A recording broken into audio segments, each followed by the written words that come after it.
Hi, I'm Alistair, the Grumpy CIO.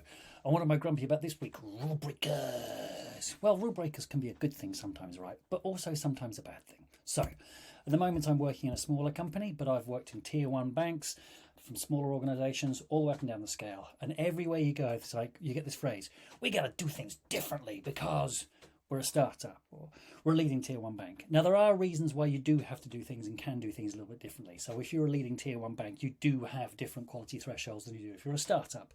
You have millions, tens of millions, hundreds of millions of customers, and you have to think about a lot of edge cases. You have to go down through various different levels of use cases that you might have to deal with for various scenarios. Whereas if you're a startup and in particular you're just getting your first couple of customers, you can actually just deal with a lot of things as manual process workarounds and get there. So there are different thresholds you get to.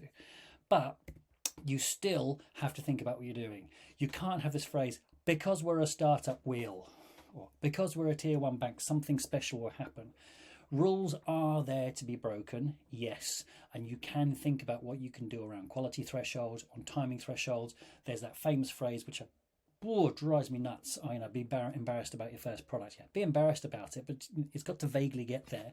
And for most technical delivery, 90% of the work is required before you can see anything. So you're only talking about the last 10% where you can sort of get something out to market. There's still a lot of foundational work to be done. Because if you don't follow basic rules, you end up here. And that's where you are. And every organization I've been in has exactly the same thing. So you have to work your way through and just make sure you keep up to date with where you are a little bit.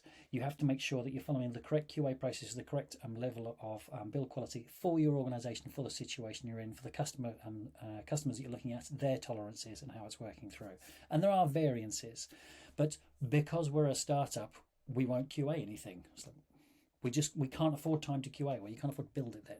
Because we're a startup, we've got to just work around these data regulations. No, you have to follow them. At ShipShape, we go through all our terms and conditions. We work through the data regulations. We have to do so. Things you can't get around. So just be boring, because it's the most exciting way to be. Work your way through the things you can ignore, then trudge your way through the things that you have to do. Get there, execute. Bugger me, it's so exciting. So there you go. That's it for the week. Don't break the rules until you need to break the rules, and only break some rules and know which rules you're breaking and why you're breaking them. Thanks for watching. I'm Alistair, the Grumpy CIO of ShipShape.vc. Come and find us to find the money you need. We are the investor search engine. Thank you.